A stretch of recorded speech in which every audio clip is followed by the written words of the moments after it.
Hare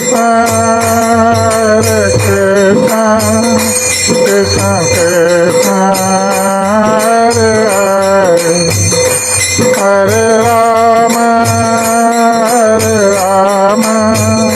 Rama Rama, Hare Hare, Hare Krishna. Chhath व्याख्या।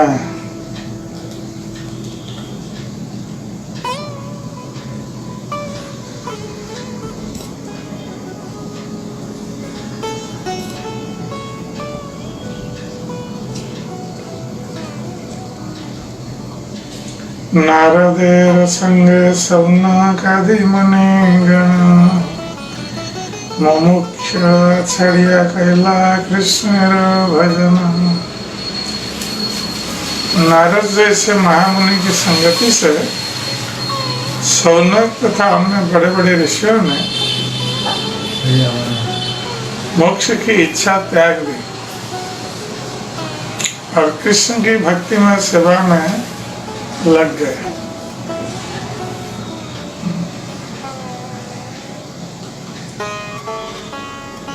तो यहाँ पर बताया जा रहा है कि किस प्रकार सौनक आदि मुनिगण जो मोक्षकामी थे, नारद मुनि के सत्संग से ये कृष्ण की भक्ति में सेवा में संलग्न हुए। कृष्ण दर्शने कारो कृष्ण कृपा मुमुक्षा छड़िया गुणे भजे तार पाए। कृष्ण के दर्शन या कृष्ण की विशेष कृपा पाने मात्र से मनुष्य मोक्ष की इच्छा छोड़ सकता है। तो भगवान कृष्ण इतने आकर्षक हैं कि उनके दर्शन मात्र से या उनकी कृपा प्राप्त होने मात्र से व्यक्ति मोक्ष की इच्छा को त्याग सकता है। कृष्ण के दिव्य गुणों के द्वारा आकर्षित होने पर मनुष्य उनकी सेवा में लग सकता है।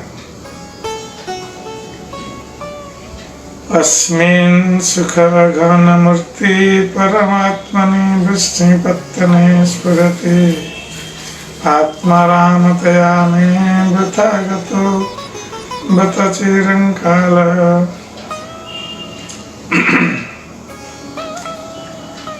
इस द्वारका धाम में मैं आध्यात्मिक आनंद के मूर्तिमान रूप पूर्ण पुरुषोत्तम भगवान कृष्ण द्वारा आकृष्ट हो रहा हूँ। तो ये एक भक्त कह रहा है भगवान कृष्ण का दर्शन करके किस प्रकार आकृष्ट हुए। तो इस द्वारका धाम में मैं आध्यात्मिक आनंद के मूर्तिमान रूप पूर्ण पुरुषोत्तम भगवान कृष्ण द्वारा आकृष्ट हो रहा हूँ। केवल उनका दर्शन करके मैं परम सुख का अनुभव कर रहा हूँ। और निर्विशेष अनुशीलन द्वारा स्वरूप सिद्ध बनने के प्रयास में मैंने कितना समय गंवा दिया है, यही मेरे संताप का कारण है। तो इसका अर्थ है कि जब तक व्यक्ति भगवान कृष्ण का दर्शन नहीं करता है तब तक या उनकी कृपा को प्राप्त नहीं करता है तब तक वो मुक्ति कामी होकर निर्विशेष ब्रह्म को प्राप्त होने के लिए, निर्विशेष ब्रह्म में लीन होने के लिए जो प्रयास करता है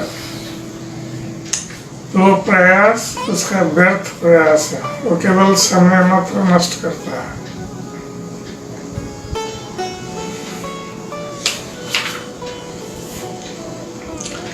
जीवन मुक्त अनेक सही दुई भेद जानी भक्ति जीवन मुक्त ज्ञानी जीवन मुक्त मानी। तब से श्री चैतन्य महाप्रभु कह रहे हैं कि जीवन मुक्त अनेक हैं, किंतु उन जीवन मुक्तों में दो भेद हैं। एक तो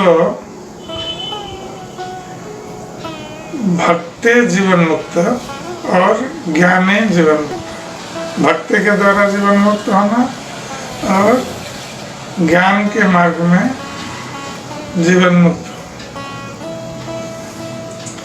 ऐसे अनेक लोग हैं जो इसी जीवन में मुक्त हो चुके हैं, कुछ तो भक्ति करके और कुछ ज्ञान की विधि द्वारा मुक्त बनते हैं। भक्ति जीवन मुक्त गुणा कृष्ण हया कृष्ण भजे, शुष्क ज्ञान जीवन मुक्त अपराधे अधूर मजे। तो जो भक्त जीवन मुक्त है, ये कृष्ण के गुणों के द्वारा आकृष्ट होकर वो कृष्ण का भजन करते हैं। किंतु जो ज्ञान जीवन मुक्त है, जो शुष्क ज्ञान के द्वारा जीवन मुक्त अवस्था को प्राप्त हुए हैं, ये केवल अपराधी करते रहते हैं और उस अपराध के कारण पुनः वो नीचे गिरते जाते हैं। तो इस प्रकार चैतन्य महाप्रभु ने कहा है कि मायावादी कृष्ण अपराधी, ये भगवान कृष्ण के चरणों में अपराध करते हैं और भक्तों के चरणों में। ये नरविंदाक्ष विमुक्त मानिनस्तयस्तभावात् अविशुद्ध बुद्धय आरोह्य कृच्छ्रेण परम पदम तथा पतन्त्यदोना कृष्ण संग्रह। हे कमल है, ये ब्रह्मा जी की उक्ति है। ब्रह्मा जी वृंदावन में जब गए थे कृष्ण के ग्वाल बाल और बछड़ों को चुराने के लिए, और उसके पश्चात जब उन्होंने देखा कि भगवान कृष्ण ने अनेक रूपों में, अनेक ग्वाल बालों के रूपों में और बछड़ों के रूप में अपने को विस्तार किया है, तो ब्रह्मा जी पहले तो आश्चर्यचकित हो गए थे और पुनः जब उन्होंने ध्यान पूर्वक देखा तो उन्होंने देखा कि ये सारे ग्वाल बाल और सारे बछड़े ये चतुर्भुज मूर्ति धारण किए हुए। तो ब्रह्मा जी समझ गए कि ये सारे ग्वाल बाल और बछड़े ये भगवान कृष्ण के अतिरिक्त और कोई नहीं है। तब उन्होंने कृष्ण की शरण ग्रहण की और उस समय जो स्तुति की थी उसी का ये अंश है। तो ब्रह्मा जी कह रहे हैं कि हे कमल नयन, जो लोग आपकी भक्ति के बिना ही इस जीवन में अपने आप को मुक्त मानते हैं, उनकी बुद्धि अशुद्ध रहती है। यद्यपि वे विविध कठोर तपस्या करते हैं और निर्विशेष ब्रह्म साक्षात्कार रूपी आध्यात्मिक पद प्राप्त कर लेते हैं, फिर भी आपके चरण कमलों की पूजा की उपेक्षा करने के कारण ये पुनः नीचे गिर जाते हैं। ब्रह्मभूत प्रसन्नात्मा न शोचति न कांक्षति समा सर्वेषु भूतेषु मद्भक्ति लभते परम। जो दिव्य पद को प्राप्त है उसे तुरंत ही परम ब्रह्म की अनुभूति होती है और वह पूर्णतया प्रसन्न हो जाता है। वह न तो कभी शोक करता है और न किसी वस्तु की कामना करता है। वह प्रत्येक जीव के प्रति संभाव रखता है। उस स्थिति में वह मेरी शुद्ध भक्ति को प्राप्त करता है। तो शुद्ध भक्ति को प्राप्त करने के लिए ये ब्रह्मभूत होना आवश्यक। जो सारे जीवन के प्रति संभाव पोषण करना, किसी भौतिक वस्तु की कामना न करना,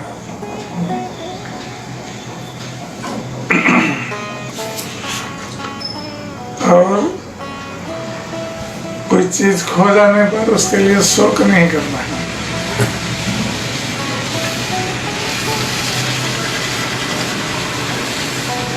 अद्वैत विधिपथिकैरुपास्य स्वानंद सिंहासन लब्ध दीक्षा सठेन किमापि वयं हठेन दशीकृता गोपवधू विटेन। तो ये श्लोक बिल्लमंगल ठाकुर द्वारा रचित है, जिसमें ये कहते हैं, यद्यपि मैं अद्वैत पथ पर चलने वालों द्वारा पूजित था तथा योग पद्धति द्वारा आत्म साक्षात्कार में दीक्षित था, तो भी मैं बलपूर्वक किसी नटखट बालक द्वारा जो सदैव गोपियों के साथ परिहास करता रहता है, दासी बना दिया गया। बिल्लमंगल ठाकुर पहले ये अद्वैत मतवादी थे, इनके गुरु थे सोमगिरी। तो बाद में ये भगवान कृष्ण के भक्त बने, तो इसलिए कह रहे हैं कि मैं बलपूर्वक किसी नटखट बालक द्वारा जो सदैव गोपियों के साथ प्रयास करता रहता है, दासी बना दिया गया। क्योंकि हम लोग जानते हैं कि बिल्लमंगल ठाकुर किस प्रकार पहले वेश्यासक्त थे और एक दिन गंभीर बरसन मुखर रात्रि में वो नदी पार करके एक सब नदी में बह रहा था, तो उसी को पकड़ करके वो नदी पार हुए। और भीषण वर्षा हो रही थी और ऐसे बिजली कौंध रही थी, मेघ गर्जन कर रहे थे। तो उस स्थिति में वो नदी पार करके आए वेश्या से मिलने के लिए। और जब वेश्या के घर में आए तो वेश्या के घर का दरवाजा बंद था और भीषण वर्षा हो रही थी, दरवाजा अंदर से बंद था और खटखट शब्द जो है वेश्या नहीं सुन पा रही थी। तो बिल्लमंगल ठाकुर इतना व्याकुल थे वेश्या से मिलने के लिए, तो जो दीवार, उसके घर के जो दीवार थे उसको पार करने के लिए उन्होंने सोचा और देखा कि कोई रस्सी लटक रहा है, तो उसी को पकड़ करके वो वेश्या के घर में पहुंच गए, दीवार कूद करके। तो वेश्या आश्चर्यचकित हो गई कि इतनी बारिश हो रही है, वर्षा हो रही है और चारों ओर पानी है, अंधेरा है, तो ये कैसे अपने घर से आए नदी पार करके, और फिर ये दीवार कैसे कूद करके आए। तो जब ऐसे ने देखा तो जिसको वो रस्सी मानकर पकड़ करके आए थे तो शाम था, और उनको ये इतने विह्वल थे वेश्या के प्रति कि शाम को पकड़े हुए हैं उसको रस्सी मान करके। तो वेश्या ने उनके प्रति जो बिल्लमंगल ठाकुर का उनके प्रति जो आसक्ति थी, उस आसक्ति को देखकर उन्होंने कहा कि मेरे इस भौतिक शरीर जो हाड़ मांस का बना हुआ है और जो एक दिन नष्ट हो जाएगा, इस हाड़ मांस के शरीर के प्रति आपकी जो आसक्ति है, इतनी आसक्ति यदि भगवान कृष्ण के पास होती तो आपका जीवन सार्थक हो जाता। तो वैसे में जैसे ही ये बात कही तो बिल्लमंगल ठाकुर के हृदय में ये बात स्पर्श कर गई कि इसने ठीक ही कहा है, मैं व्यर्थ समय नष्ट कर रहा हूं। तो उस वेश्या ने बिल्वमंगल ठाकुर के लिए गुरु का काम किया, ये बात कहकर। तो वहीं से वह तुरंत चल दिया वेश्या को छोड़कर। और जब रास्ते में आ रहे थे तो उन्होंने देखा कि एक सरोवर में एक सुंदर स्त्री स्नान कर रही थी, क्योंकि वो पहले से उनका अभ्यास था, वेश्या के प्रति आसक्त थे, स्त्री के प्रति आसक्त। तो सुंदर स्त्री को देखकर वो फिर आसक्त हो गए, जबकि वो त्याग करके जा रहे हैं फिर भी आसक्त हो गए। तो उस स्त्री ने देखा कि ये उनकी ओर देख रहे हैं बार बार, तो उसने कुछ कहा नहीं। वो अपने घर पर आई तो बिल्वमंगल ठाकुर उस स्त्री के पीछे पीछे चले उसके घर। और जब घर के बाहर खड़े रहे तो स्त्री ने जाकर अपने स्वामी से कहा कि ये व्यक्ति हमें देखकर हमारे पीछे पीछे हमारे द्वार पर आया है। तो स्वामी ने कहा कि ठीक है, वो हमारे अतिथि है, तो उनको पूछो कि क्या चाहते हैं। तो स्त्री ने आकर पूछा उनको कि आपको क्या चाहिए। तो बिल्वमंगल ठाकुर ने कहा कि मुझे दो कांटे जो स्त्रियां ये बाल में खोजती है ना, जो पिन है, बल पिन, तो उन्होंने कहा कि मुझे उसी का 2 बल पिन दे दीजिए। तो स्त्री आश्चर्यचकित हुई कि ये बल पिन मांग रहे हैं क्यों। तो उन्होंने स्वामी से कहा, तो स्वामी कहा कि वो जो चाहते हैं उनको दे दो। तो जब स्त्री ने दिया दोनों बल पिन, तो बिल्वमंगल ठाकुर ने 2 हाथों में दोनों बल पिन को पकड़ करके दोनों आंखों को फोड़ दिया, अपनी आंखों को। और आंखों से रक्त की धारा बह रही थी। तो स्त्री आश्चर्यचकित हो गई, अपने स्वामी को बुलाया। तो उसके स्वामी ने पूछा बिल्वमंगल ठाकुर से कि ये आपने क्या किया, अपने हाथ से अपनी आंखों को आपने नष्ट कर दिया। तो बिल्वमंगल ठाकुर ने कहा कि ये आंखें ही मेरी शत्रु है।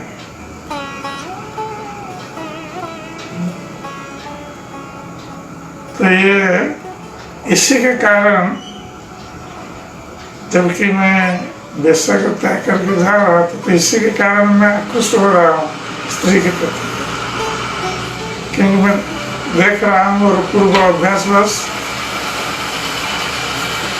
मेरी आंखें उधर चली जाती है स्त्री के रूप दर्शन के लिए। इसलिए हमने इसको नष्ट कर दिया कि हम और कोई बाह्य वस्तु हाथ से दर्शन नहीं करेंगे और अपने मन को पूरी तरह भगवान कृष्ण में लगाएंगे। यह कहकर वो वहां से निकल गए और वृंदावन की ओर चल पड़े। तो जब रास्ते में जा रहे थे तो भगवान श्री कृष्ण बालक के रूप में आए बिल्वमंगल ठाकुर के पास और उन्होंने पूछा कि बाबा आप कहाँ जा रहे हैं। तो बिल्वमंगल ठाकुर ने कहा कि हम वृंदावन जा रहे हैं। तो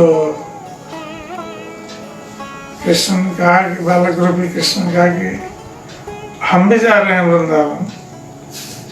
तो चलो हम लोग दोनों साथ चले, और आप तो रास्ता देख नहीं सकते, इसलिए आप जो लाठी पकड़े हुए हैं, ये लाठी का एक छोर हमारे हाथ में दे दीजिए, हम आगे चलते हैं, और लाठी का दूसरा छोर पकड़ करके आप पीछे आते रहिए। तो बिल्ला मंगल ठाकुर ने ऐसा ही किया। तो भगवान कृष्ण बिल्ला मंगल ठाकुर को उनकी लाठी के एक छोर पकड़ करके उनको वृंदावन की ओर लेकर जा रहे हैं। और बिल्ला मंगल ठाकुर भगवान कृष्ण के संबंध में सोच रहे हैं, और बालक भी बीच बीच में उनसे बात करता रहता है। तो बिल्ला मंगल ठाकुर ने सोचा कि बालक कौन है सचमुच, क्योंकि ये लगता है इसके बोल बहुत सुंदर है, मधुर है, और ये हमें लेकर जा रहा है वृंदावन। तो थोड़ा हम इसको पकड़ करके देखते हैं कि बाबा कैसा है। तो उन्होंने धीरे धीरे हाथ सरका करके कृष्ण दूसरे छोर पर लेकर जो डंडा था उसको पकड़े हुए थे, तो उनके हाथ को पकड़ लिया। तो भगवान कृष्ण ने अपना हाथ छुड़ा दिया बिल्ला मंगल ठाकुर के हाथ से। तो बिल्ला मंगल ठाकुर ने कहा कि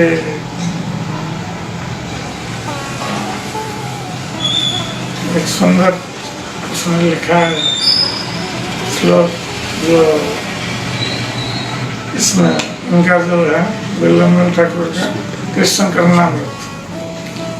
करनामृत में है।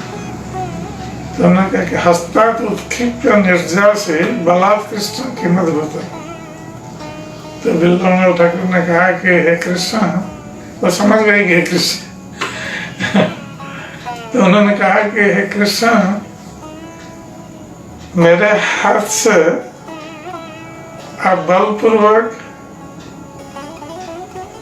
अपने हाथ को निकाल लिए, तो इसमें कौन सी बड़ी बात है। हस्तात उत्क्षिप्य निर्जासी बलात् कृष्ण किमुद्भूता हृदयात् यदि निर्यासी पौरुषं गणयामि। तो बिल्ला मंगल ठाकुर ने कहा कि मेरे हाथ से आप निकल गए, इसमें कोई आश्चर्य होने की बात नहीं, किंतु हमारे हृदय से यदि निकल करके जा सकते हैं, तब हम जानेंगे आप बहुत बलवान है।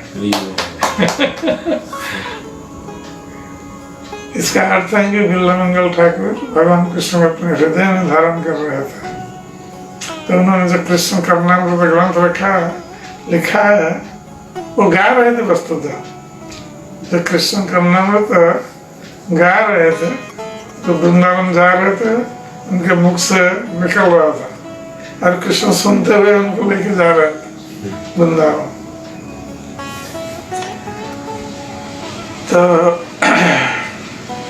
तो वही श्लोक यहाँ बताया गया है।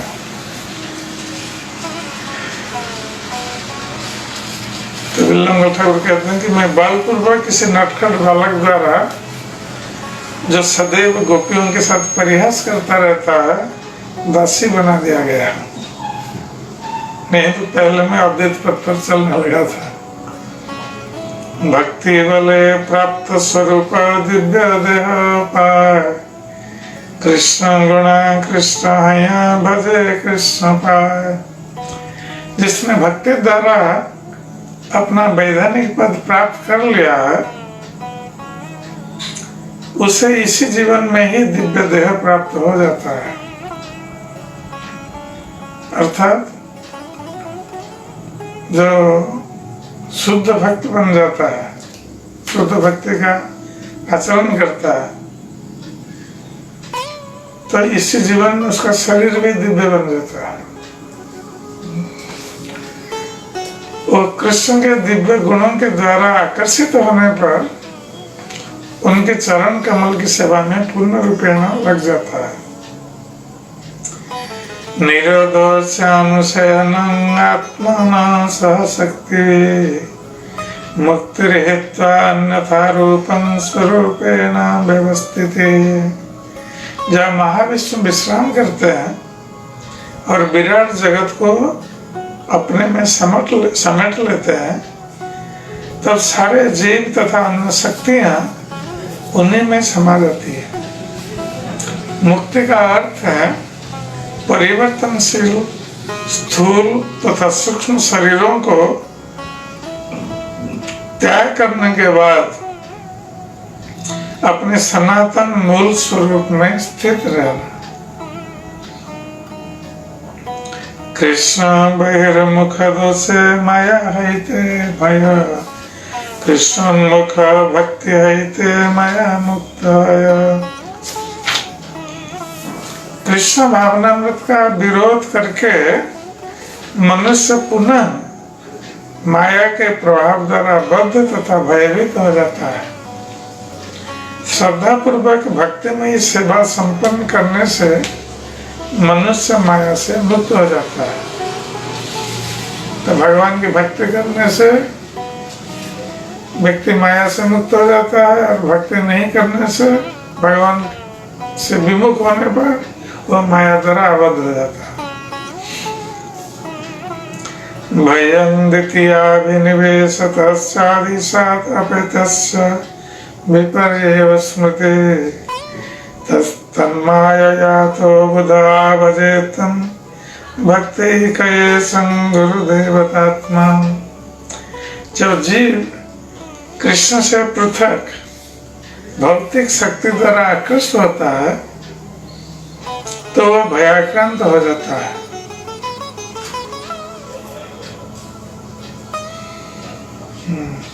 तो ये भय का कारण है द्वितीय अभिनिवेश कहा गया कि भगवान कृष्ण के अतिरिक्त जब हम अन्य किसी भौतिक वस्तु के बारे में सोचेंगे तो भय उत्पन्न होगा, स्वाभाविक है। क्योंकि वो भौतिक शक्ति द्वारा पूर्ण पुरुषोत्तम भगवान से अलग कर दिया जाता है, उसकी जीवन धारणा विपरीत हो जाती है। तो भगवान कृष्ण से पृथक होने के कारण उसकी जीव की जीवन धारणा विपरीत हो जाती है। अर्थात दूसरे शब्दों में वो कृष्ण का नित्य दास बनने के स्थान पर कृष्ण का प्रतियोगी बन जाता है। इसे विपर्य स्मृति कहते हैं। इस भूल का निराकरण करने के लिए जो मनुष्य वास्तव में विद्वान एवं उन्नत होता है, वो पूर्ण पुरुषोत्तम भगवान की पूजा अपने गुरु, पूज्य अर्च विग्रह तथा जीवन के उद्गम के रूप में करता है। इस तरह वो अनन्य भक्ति की विधि द्वारा भगवान की पूजा करता है।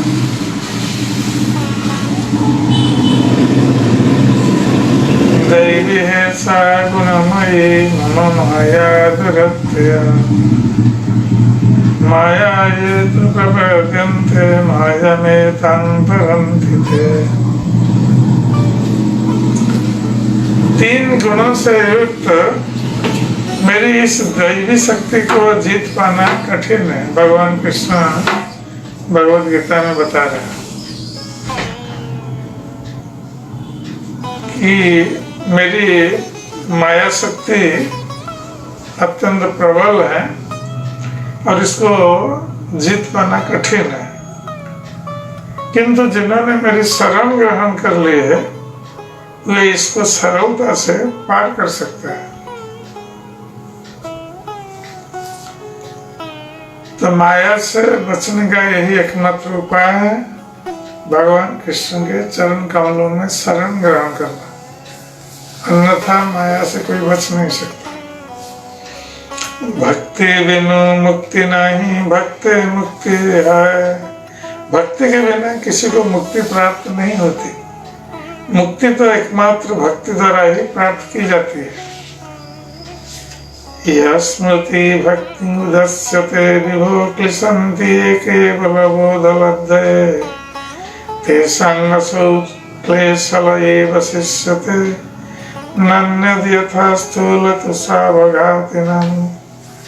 हे प्रभु, आपकी भक्ति ही एकमात्र शुभ मार्ग है। यदि कोई इसे केवल शुष्क ज्ञान के लिए या इस विचार से त्याग देता है कि ये सारे जीव आत्माएं हैं और भौतिक जगत मिथ्या है, तो उसे बहुत कष्ट मिलता है। तो कह रहे हैं कि जो शुष्क ज्ञान का अनुशीलन करता है, भौतिक जगत को मिथ्या मानकर, तो उसको बहुत कष्ट उठाना पड़ता है। केवल कष्ट पर तथा अशुभ कार्य के लाभ ही उसके हाथ लगते हैं। उसके कार्य उसी तरह हैं जैसे धान से रहित भूसे को पीटना। तो भूसे को पीटने से चावल नहीं निकलता है। तो उसी प्रकार जो लोग ज्ञान का अनुशीलन करते हैं, शुष्क ज्ञान का, और भौतिक जगत को मिथ्या मानते हैं, तो उनको केवल कष्ट ही हाथ लगता है। जिस प्रकार धान से रहित भूसे को पीटने से केवल कष्ट ही हाथ लगता है, चावल नहीं मिलता। इसका सारा श्रम व्यर्थ जाता है। यन्नेरविन्दाक्ष विमुक्तमानिनं त्वयस्तवावत् अविशुद्ध बुद्धया आरोह्य कृच्छ्रेण परं पदं ततः पतन्त्यधो अनादृतयुष्मदङ्घ्रया। हे कमल नेत्र वाले, जो लोग आपकी भक्ति के बिना ही इस जीवन में अपने आप को मुक्त मानते हैं, उनकी बुद्धि अशुद्ध रहती है। यद्यपि वे कठोर तपस्याएं करते हैं और निर्विशेष ब्रह्म साक्षात्कार रूपी आध्यात्मिक पद को प्राप्त कर लेते हैं, फिर भी आपके चरण कमलों की पूजा की उपेक्षा करने के कारण ये पुनः नीचे गिर जाते हैं। ये श्लोक पहले भी बताया गया।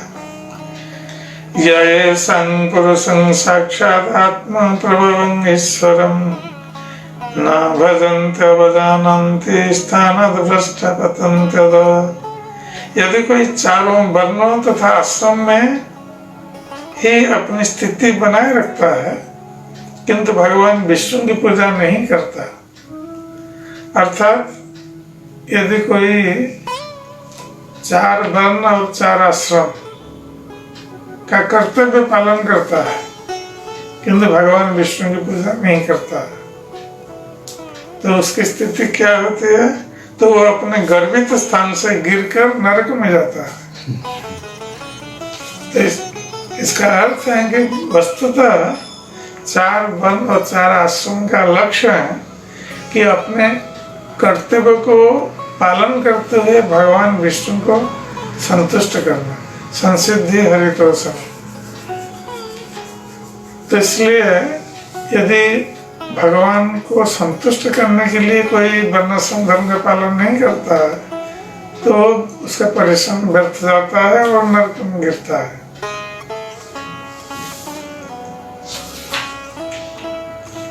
तो इसलिए कभी कभी लोग कहते हैं हम अपना कर्तव्य करते हैं। क्या कर्तव्य करते हैं? भगवान विष्णु की पूजा नहीं करते हैं और ये साधारण कर्तव्य को ही कर्तव्य मानते हैं। तो इसका अर्थ है कि उन लोगों की गति जो है ये नरक गति है। भक्ति मुक्ति पाइले हो अवश्य कृष्ण रे भजई। जब कोई भक्ति करने से सचमुच मुक्ति पा लेता है तो वो भगवान की दिव्य प्रेमा भक्ति में सदैव लगा रहता है।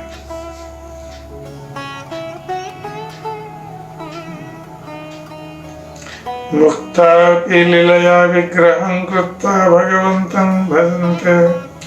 निर्विशेष ब्रह्म तेज में निमग्न मुक्तात्मा भी कृष्ण की लीलाओं के प्रति आकर्षित होते हैं। इस तरह वो अर्चा विग्रह स्थापित करके भगवान की सेवा करते हैं। आत्मा राम कृष्ण रे भजय पृथक पृथक चकारे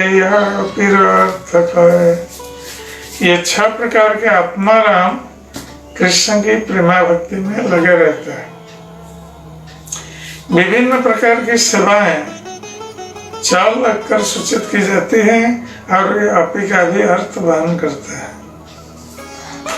तो श्रील प्रभुपाद यहाँ तात्पर्य में लिखते हैं कि आत्माराम 6 प्रकार के होते हैं। एक तो साधक अर्थात जो साधना प्रारंभ करता है। द्वितीय जो ब्रह्ममय है, जो ब्रह्म साक्षात्कार में मग्न रहता है। तीसरा प्राप्त ब्रह्मालय, जिसने पहले से ब्रह्म पद प्राप्त कर रखा है। चौथा मुमुक्ष, जो मुक्ति का इच्छुक होता है। पांचवा जीवन मुक्त, जो इस जीवन में भी मुक्त होता है। और छठा प्राप्त स्वरूप, जो स्वरूप सिद्ध है। ये 6 प्रकार के आत्माराम बताएगा। आत्मारामश्च करे कृष्ण अहेतु की भक्ति, मुनय संतयति कृष्ण मन में आसक्ति। 6 प्रकार के आत्माराम बिना किसी अन्य अभिलाष के कृष्ण की भक्ति करते हैं। मुनय तथा संत शब्द उन लोगों के सूचक हैं जो कृष्ण का ध्यान करने में अत्यंत अनुरक्त है। निर्ग्रंथा विद्याहीन के विधिहीन, जहाँ जय युक्त से अर्थराधीन। निर्ग्रंथ शब्द का अर्थ है बिना अज्ञान के तथा विधि विधान से रहित। इनमें से जो भी अर्थ उपयुक्त हो उसे लिया जा सकता है। च शब्द करी यदि इतरेतर अर्थ, आगे एक अर्थ कहे परम समर्थ। च शब्द का प्रयोग विभिन्न स्थलों में करने से भिन्न भिन्न अर्थ निकलते हैं। इनके अतिरिक्त एक अन्य भी अर्थ है जो अत्यंत महत्वपूर्ण है। आत्मारामश्च करीवार क्षय, पंच आत्माराम क्षय चकारे लुप्त है। यद्यपि आत्मारामश्च शब्द की 6 पुनरावृत्तियां की जा सकती है, किंतु केवल च शब्द जोड़ने से 5 आत्माराम लुप्त हो जाते हैं। एक आत्माराम शब्द अवशेष रहे, एक आत्माराम शब्द 6 जन कहे। इसलिए आत्माराम शब्द की पुनरावृत्ति करने की आवश्यकता नहीं रह जाती, केवल एक पर्याप्त है और यही एक शब्द 6 व्यक्तियों का सूचित करता है। स्वरूपाणाम एक शेष एक विभक्तो उक्तार्थानां अप्रयोगः, रामश्च रामश्च रामश्च रामा इति वत्। तो ये पाणिनि सूत्र है। इसलिए सभी लोग समझ नहीं पाए, केवल व्याकरण, संस्कृत व्याकरण के छात्र ही इसको समझेंगे, सभी लोग नहीं समझ सकते। तो चैतन्य महाप्रभु व्याकरण पढ़ा रहे हैं। एक ही रूप तथा विभक्ति होने पर केवल अंतिम शब्द को रखा जाता है। उदाहरणार्थ रामश्च रामश्च रामश्च इत्यादि के लिए रामा शब्द प्रयुक्त किया जाता है। तबे जे चकार से समुच्चय कहे, आत्मा रामस्य मुनयस्य कृष्ण रे भजय। समुच्चय बोधक शब्द च के प्रयोग से यह इंगित किया जाता है कि सारे आत्माराम तथा संत कृष्ण की सेवा करते हैं और उन्हें पूजते हैं। निर्ग्रंथा अपि संभावने, ही सात अर्थ प्रथमे करिलु व्याख्याने। निर्ग्रंथ के साथ अपि जुड़ने से संभावना व्यक्त होती है। इस तरह मैंने आत्माराम श्लोक के 7 प्रकार का अर्थ समझाने की चेष्टा की है। अंतर्यामी उपासक आत्माराम कहे, सही आत्माराम जोगीरा द्विभेद है। जो योगी अपने अंतर में परमात्मा की पूजा करता है वो भी आत्माराम कहलाता है। तो पहले जो ब्रह्म उपासक आत्माराम की बात चैतन्य प्रभु ने कहा, 6 प्रकार के आत्माराम। अब जो परमात्मा उपासक योगी हैं उनको भी आत्माराम कहा गया है। तो ये आत्माराम 2 प्रकार के हैं, परमात्मा के उपासक जो आत्माराम। सगर्भ निगर्भ यही 2 भेद, यही है 2 भेद, एक एक 3 भेदे 6 विभेद। आत्माराम योगियों के 2 प्रकार सगर्भ तथा निगर्भ कहलाते हैं। इनमें से प्रत्येक के 3 भेद हैं। सगर्भ के 3 भेद, निगर्भ के 3 भेद। उपासकों के 6 प्रकार हुए। तो यहाँ श्री प्रभुपाद तात्पर्य में बताते हैं, सगर्भ योगी शब्द उस योगी का योतक है जो परमात्मा की पूजा विष्णु रूप में करता है। निगर्भ योगी परमात्मा की पूजा निर्गुण रूप में करता है। यही अंतर है सगर्भ और निगर्भ के बीच। सगर्भ है वो भगवान परमात्मा की पूजा विष्णु रूप में, चतुर्भुज रूप में करता है और उनका ध्यान करता है हृदय में। जो निगर्भ है ये निर्विशेष रूप में करता है, निर्गुण रूप परमात्मा की पूजा। सगर्भ तथा निर्गर्भ योगियों के आगे भी विभेद है। सगर्भ योगारूढ़, निगर्भ योगारूढ़, सगर्भ योगारूढ़, निगर्भ योगारूढ़, सगर्भ प्राप्त सिद्धि, निर्गर्भ प्राप्त सिद्धि। केचित् स्वदेहान्त हृदयावकाशे प्रादेशमात्रं पुरुषं वसन्तं चतुर्भुजं कंजरथांग शंख गदाधरं धारणया स्मरन्ते। कुछ योगी भगवान का चिंतन अपने हृदय में, हृदय के भीतर 6 इंच माप वाले भगवान के रूप में करते हैं। हाँ, तो ये योगी लोग जो परमात्मा का ध्यान करते हैं हृदय में विष्णु रूप में, तो उनका 6 इंच रूप उसका ध्यान करता है। भगवान के उनका रूप कैसे ध्यान करते हैं? भगवान के 4 हाथ हैं जिनमें ये शंख गदा चक्र तथा पद्म धारण किए रहते हैं। जो योगी अपने हृदय में विष्णु के इस रूप की पूजा करते हैं वे सगर्भ योगी कहलाते हैं।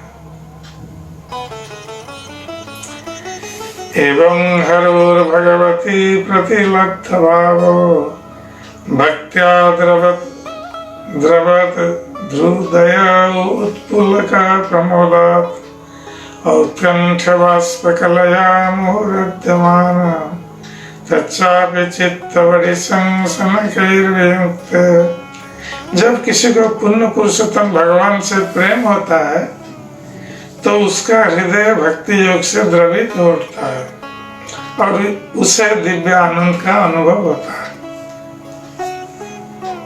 उसके शरीर में लक्षण प्रकट होते हैं और उत्सुकतावश उसकी आंखों में आंसू आ जाते हैं। इस तरह उसे आध्यात्म का आनंद मिलता है। जब हृदय अत्यधिक व्यथित होता है तो चिंतन मग्न मन ध्यान के लक्ष्य से उसी तरह धीरे धीरे विलग होने लगता है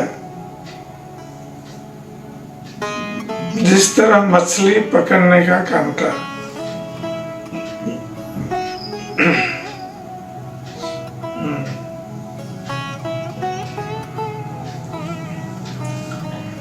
योगारूढ़ प्राप्त सिद्धि आर ये 3 भेद 6 प्रकार।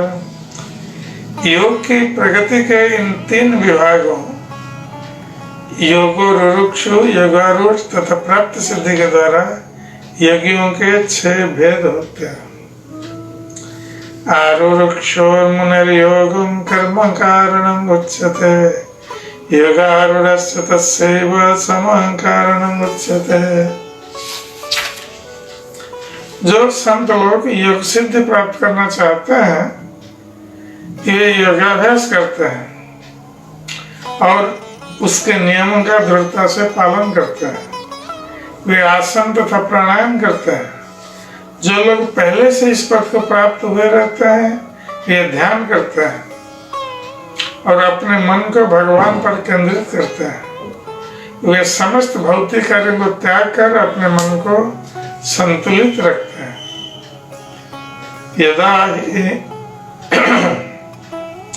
यदा हि इंद्रियार्थेषु न कर्म समुसज्जते सर्व संकल्प संन्यासी योगारूढ़स्तदुच्यते।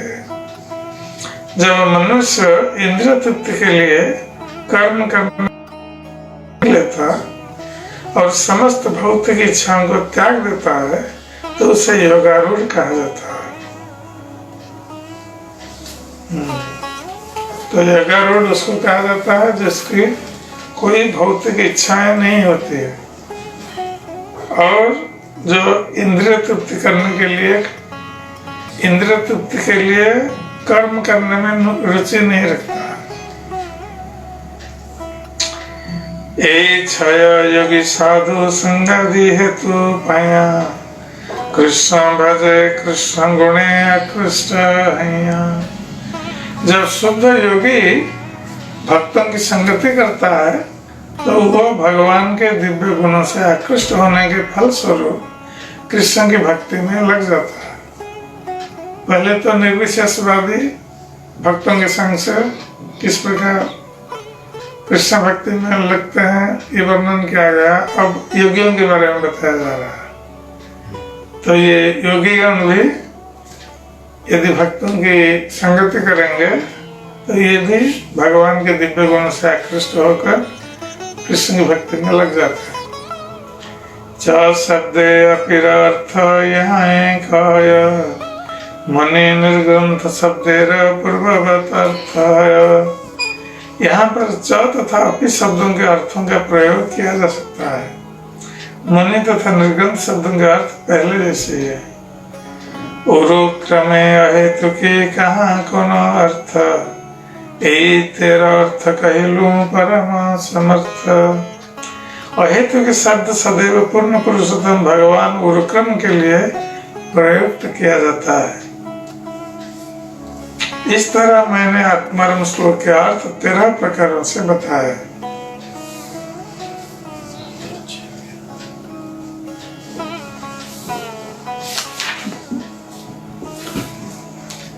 यही सब शांत जबे भजे भगवान, शांत भक्त करी तबे कहीं तार नाम। ये 13 प्रकार के योगी तथा मुनि शांत भक्त कहलाते हैं, क्योंकि ये पूर्ण पुरुषोत्तम भगवान की दिव्य प्रेमा भक्ति शांत अवस्था में करते हैं। आत्मा शब्दे मन कहा मने जय रमे, साधु संगे श्री भजे श्री कृष्ण चरणे। कभी कभी आत्मा शब्द का अर्थ मन होता है।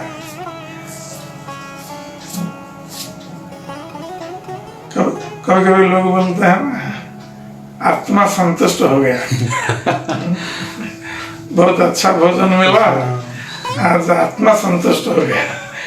तो वहाँ आत्मा का अर्थ मन है, मन संतुष्ट हो। तो चैतन्य कहते हैं कि कभी कभी आत्मा शब्द का अर्थ मन भी होता है। उस दशा में आत्माराम शब्द का अर्थ होगा वो व्यक्ति जो मानसिक चिंतन द्वारा तुष्ट रहता है। जब ऐसा व्यक्ति किसी शुद्ध भक्ति की संगति करता है तो वह कृष्ण के चरण कमलों की भक्ति शुरू कर देता है। तो ये शुद्ध भक्तों का संग ये बहुत आकर्षक है। यदि कोई व्यक्ति शुद्ध भक्तों का संग कर रहे हैं तो चाहे वो योगी हो चाहे निर्विशेषवादी हो, तो भगवान कृष्ण के प्रति आकृष्ट हो सकता है। उदरं उपासते ऋषि वर्त्मसु कुरुपदृशः, परिसर पद्धति हृदयं आरुणयोदारं तत उद्गादनंत तव धाम शिर परमं पुनरयत्से मित्य न पतन्ते कृतंत मुखे।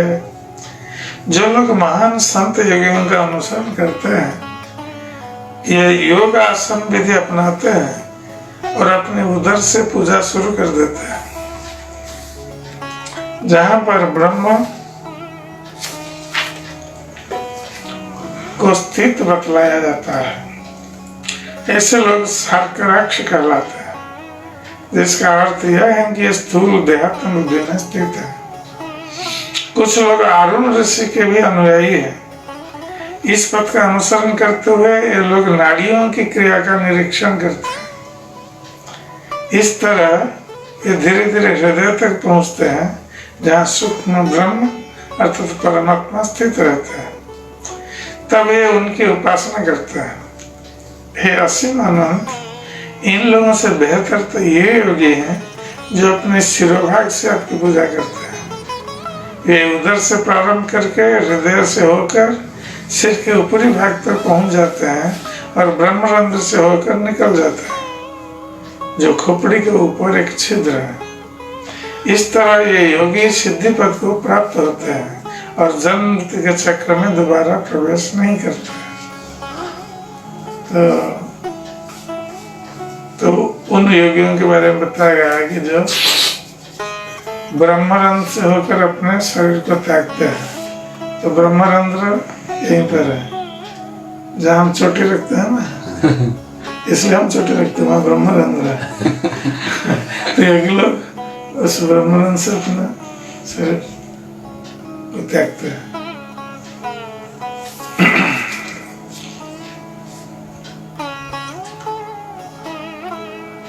एहो कृष्ण गुणा कृष्ण महामुनि गया, अहेतु की भक्ति करे निर्ग्रंथ भैया। योगीगण कृष्ण के दिव्य गुणों से आकर्षित होकर महान मुनि बन जाते हैं। तब ये योग विधि से बाधित नहीं होते और अनन्य भक्ति करने लगते हैं। आत्मा शब्द जत्न कहे जत्न करिया, मुनयोपी कृष्ण भजे गुण कृष्णाया। आत्मा शब्द का एक अर्थ प्रयत्न भी है। कुछ संत कृष्ण के दिव्य गुणों द्वारा आकर्षित होकर उनकी सेवा करने योग्य बनने के लिए महान प्रयत्न करते हैं। तस्यैव हेतो प्रयतेत कोविदो न लभ्यते यद भ्रमतान्नुपर्यथ तल्लभ्यते दुःखवदन्यथा सुखम कालेन सर्वत्र गभीररहसा। ब्रह्मलोक तथा सत्यलोक से पाताल लोक तक ऊपर नीचे घूमने पर भी दिव्य पद की प्राप्ति नहीं की जा सकती। यदि कोई सचमुच बुद्धिमान तथा विद्वान है तो उसे उस दुर्लभ दिव्य पद को प्राप्त करने का प्रयत्न करना चाहिए। 14 लोकों में जो भौतिक सुख उपलब्ध हो सकता है उसे काल के प्रभाव से उसी तरह प्राप्त किया जा सकता है जिस प्रकार काल क्रम में दुख प्राप्त होता है। किंतु चूंकि आध्यात्मिक चेतना को इस प्रकार प्राप्त नहीं की जा सकती है, अतएव इसके लिए प्रयास करना चाहिए। इसका अर्थ हुआ, ये नारद मुनि कहते हैं। तो नारद मुनि ने व्यास देव से कहा था,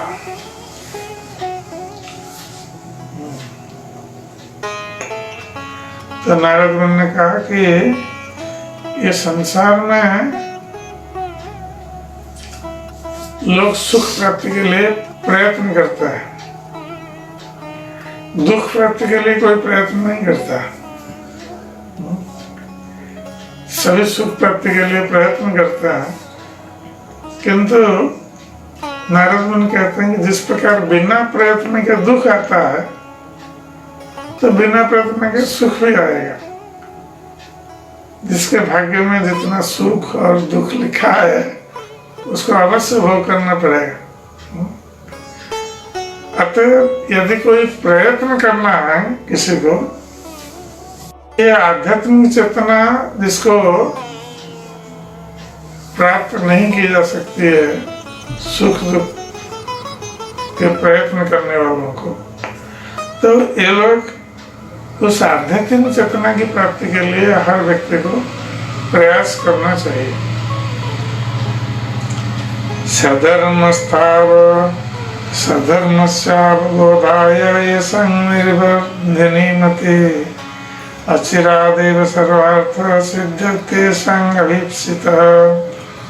जो अपनी आध्यात्मिक चेतना जागृत करने के लिए उत्सुक है, जिनकी बुद्धि अचल है और विचलित नहीं होती, वे निश्चय ही वांछित जीवन लक्ष्य प्राप्त करते हैं।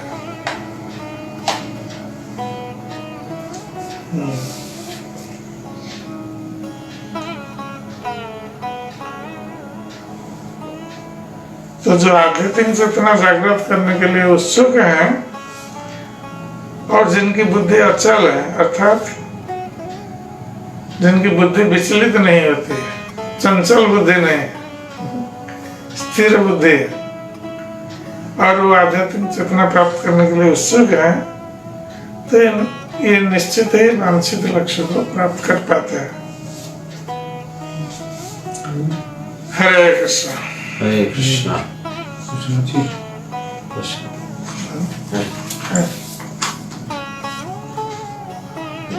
आज के लेक्चर से अच्छा।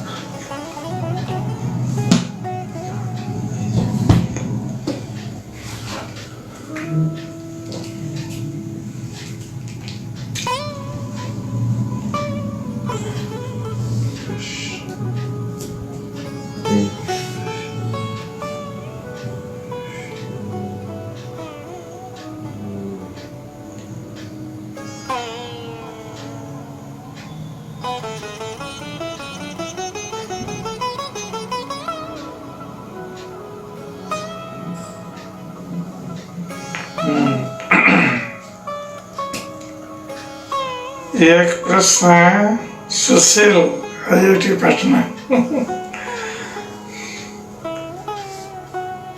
तो इनका प्रश्न है कि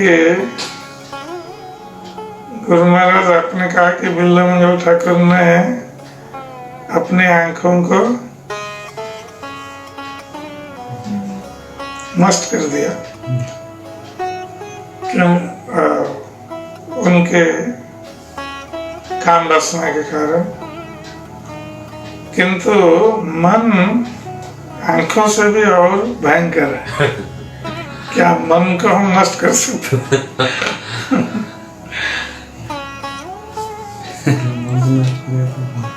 तो मन सारी इंद्रियों के स्वामी है।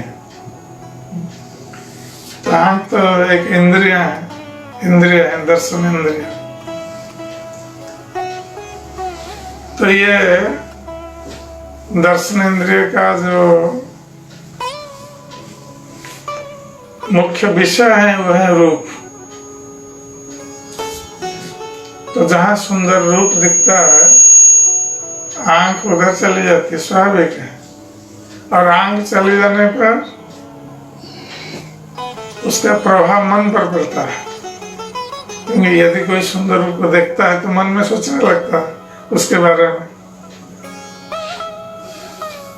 और मन में अधिक समय सोचने लगेगा तो फिर चेन रिएक्शन शुरू हो जाएगा।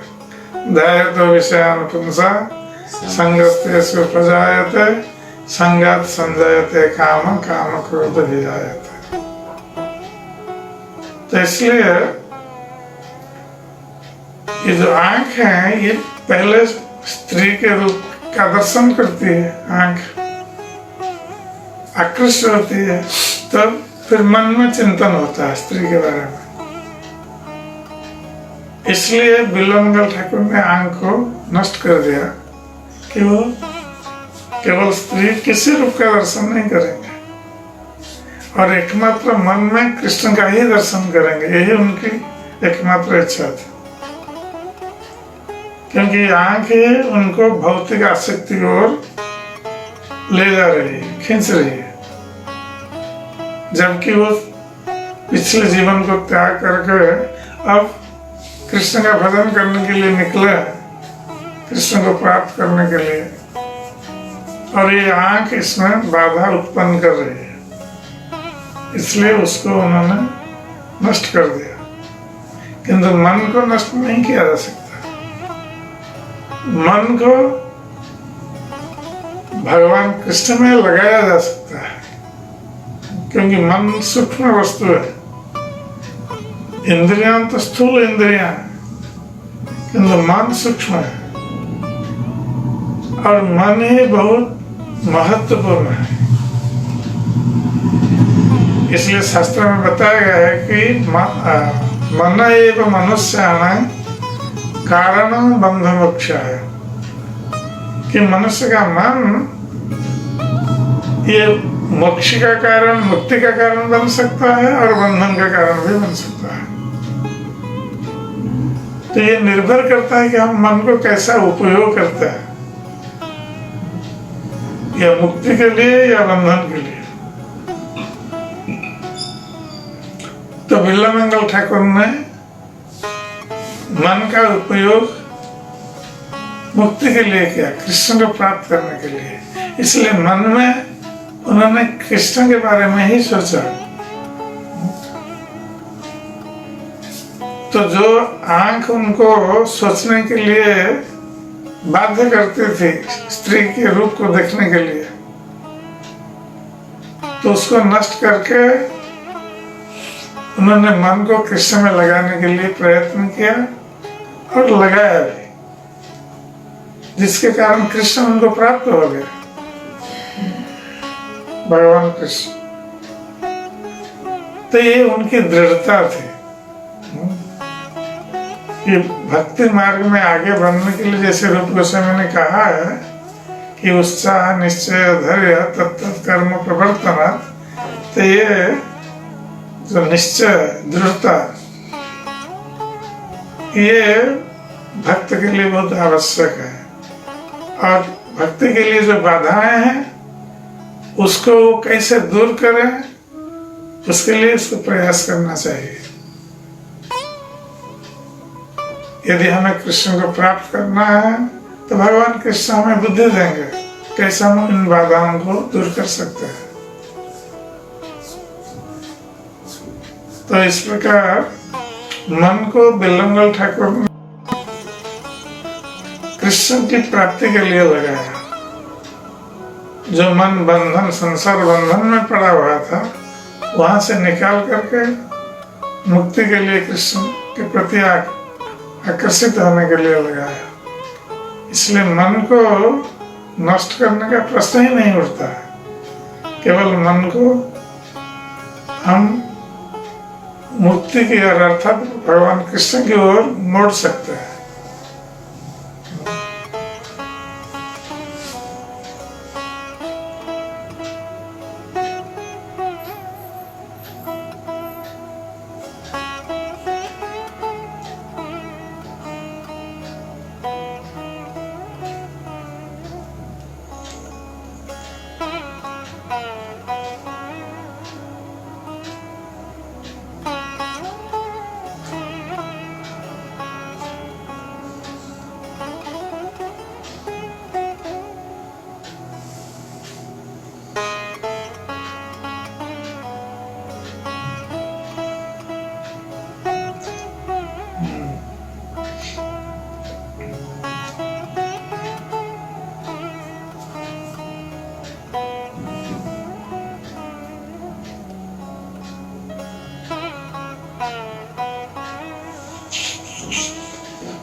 मदन गोपाल दास गुड़गांव, इनका प्रश्न है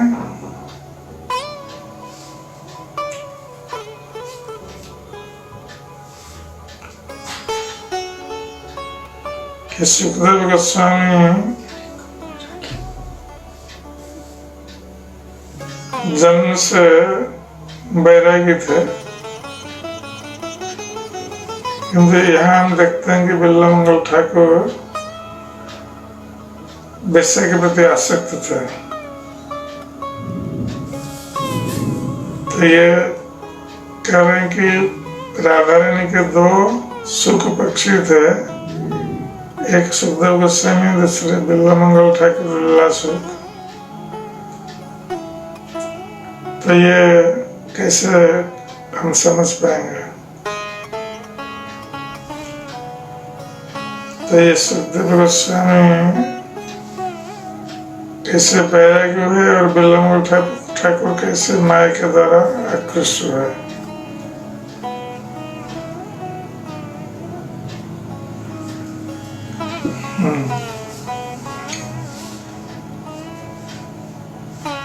ये बिल्वामंगल ठाकुर ये यद्यपि ब्राह्मण कुल में उनका जन्म हुआ था और घर पर उनकी पत्नी भी थी,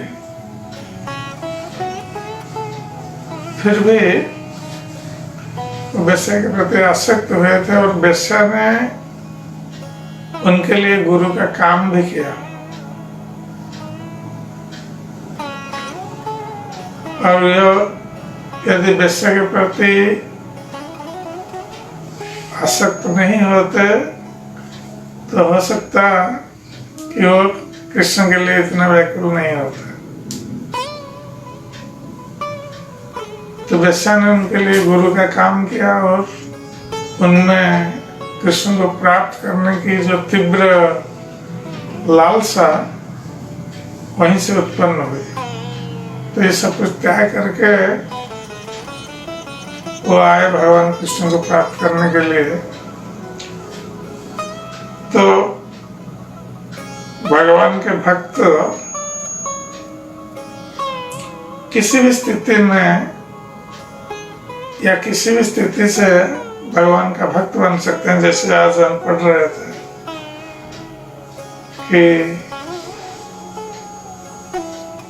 कोई योगी हैं, कोई ज्ञानी हैं, ये सब बैरागी होते हैं, किंतु भगवान की लीलाओं के श्रवण करने पर ये लोग आसक्त हो जाते हैं कृष्ण के प्रति। तो सुखदेव गोस्वामी जैसे पहले ब्रह्म ज्ञानी थे, किंतु भगवान कृष्ण के लीलाओं के बारे में श्रवण करके वो आसक्त हो गए कृष्ण के प्रति और श्रीमद् भागवत का उन्होंने प्रचार किया। तो बिल्वामंगल ठाकुर उसी प्रकार वो आसक्त थे, भौतिक आसक्ति थी, किंतु भौतिक आसक्ति से उनको जो शिक्षा मिली उससे वो फिर आध्यात्मिक मार्ग में आ गए। तो कृष्ण जानते हैं किस तरह अपने भक्तों को उनके पास लाना। वो बुद्धि देते हैं, ददामि बुद्धि योगंतम येन माम उपयान्ते थे। तो भगवान कृष्ण बुद्धि देते हैं कि किस प्रकार भक्त उनके पास आ सके। तो इसमें ये हमें देखने की आवश्यकता नहीं है कि सुखदेव गोस्वामी बैरागी थे तो बिल्वामंगल ठाकुर को भी बैरागी होना चाहिए कृष्ण का भक्त बनने के लिए। ये कोई आवश्यक नहीं है। कोई किसी भी स्थिति से भी भगवान का भक्त बन सकता है। और भगवान किसको कैसे अपने पास लाते हैं तो भगवान इसके लिए व्यवस्था करते हैं। तो कोई किसी भी स्थिति से भी भगवान के पास आ सकता है, भगवान का भक्त बन सकता है।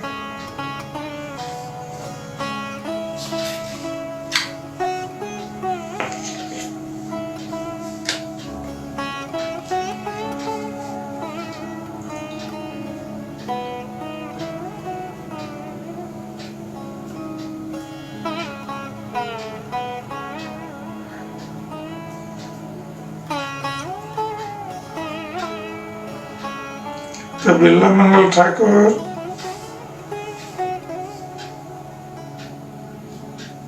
प्राथमिक अवस्था में यद्यपि माया मोहित थे, किंतु उन्होंने एक झटके से माया का त्याग कर दिया। किंतु हम लोग इतना माया मोहित है कि माया से दंड प्राप्त होने पर भी हम त्याग नहीं सकते। हम प्रतीक्षा करते हैं संसार भोग के लिए। तो यही अंतर है बिल्लंग ठाकुर और हम में।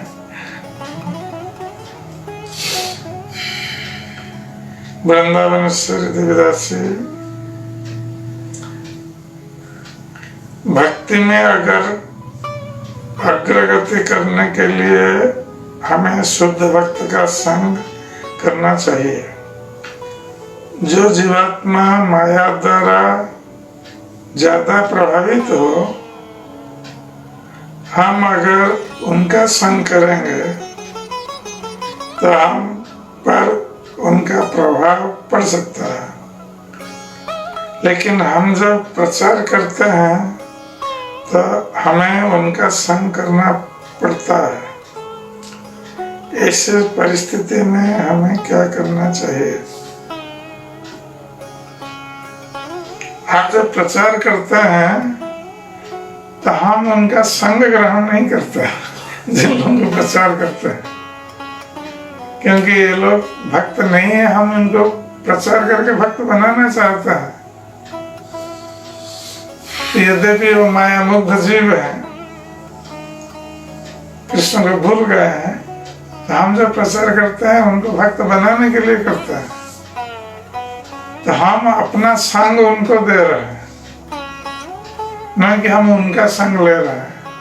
और जो प्रचारक प्रचार करने के लिए जाएगा और भौतिकतावादी लोगों का संग करेगा, अर्थात उनके कहने पर वो बदल जाएगा या उनकी स्थिति को देखकर आकर्षित हो जाएगा, इसका अर्थ वो संग कर रहा है जो भौतिकतावादी लोगों का। किंतु जो भक्त लोगों को भौतिकता मार्ग से ऊपर उठाकर भगवान कृष्ण की भक्ति मार्ग में लाने जा रहा है और प्रचार कर रहा है, वो उस व्यक्ति का संग नहीं कर रहा है, स्वयं अपना संग उस व्यक्ति को दे रहा है। यही अंतर है प्रचारक में। कभी कभी होता है कि प्रचारक जब प्रचार करते हैं तो जिस व्यक्ति को प्रचार करते हैं उसके द्वारा प्रभावित हो जाते हैं। तो जो भक्त ऐसा प्रभावित हो जाएगा, इसका अर्थ कि वो व्यक्ति का असत्संग वो कर रहा है। किंतु जो वास्तविक प्रचारक हैं, वो जिसको प्रचार करेगा उसके द्वारा वो प्रभावित नहीं होगा, उसको प्रभावित करेगा। तो फिर उस अवस्था में उस भक्त का भगवान सुरक्षा प्रदान करेंगे, उसका कुछ नहीं होगा। जो भक्त प्रभावित स्वयं हो जाता है भौतिकतावादी लोगों के द्वारा, वो फिर भक्ति मार्ग से, क्योंकि वो असत्संग कर रहा है, तो वहां पर असत्संग काम करेगा, जो प्रभावित होगा। यदि हम लोगों को प्रचार करने जा रहे हैं और अपना संग दे रहे हैं, उनके द्वारा हम प्रभावित नहीं हो रहे हैं, उनको हम प्रभावित कर रहे हैं, तो उस स्थिति में हमारा सत्संग वहां नहीं हो रहा है। यद्यपि वो भक्त नहीं है, हम उनको भक्त बनाने के लिए प्रयास कर रहे हैं।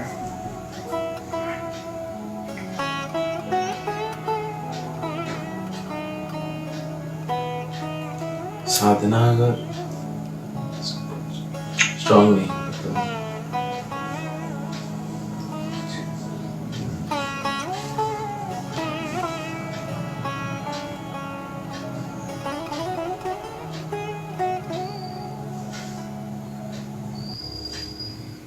क्या है? वो अपना संग देने के बजाय उनका उनसे प्रभावित होने का कारण है साधना और उसका जो आध्यात्मिक शक्ति वो कम होने के कारण। हाँ, क्योंकि जिनकी साधना स्ट्रांग नहीं है और भौतिकता प्रति आसक्ति है, भोग के लिए प्रति आसक्ति है। ये लोग जो प्रचार में जाएंगे तो वो प्रभावित हो सकते हैं दूसरों के भोग ऐश्वर्य को देखकर, तो वहां असत्संग का प्रभाव उन पर पड़ेगा। किंतु जो साधना में स्ट्रांग है और जिनकी भोग की आसक्ति नहीं है, वो कृष्ण के सेवा के लिए जा रहे हैं और लोगों को प्रचार करके उनको भक्त बनाने के लिए प्रयास कर रहे हैं, वो लोग कभी प्रभावित नहीं हो असत लोगों को द्वारा, उनको वरुण प्रभावित करेंगे और भक्त बना सकते हैं। और यदि कोई भक्त नहीं बनता है अलग बात है, किंतु उनके द्वारा भक्त के प्रचार कभी प्रभावित नहीं होगा। जिसकी साधना स्ट्रांग है और जो कृष्ण के लिए कर रहा है और अपने पास उसकी भोग प्रवृत्ति नहीं है, वो केवल कृष्ण की सेवा के लिए करता है।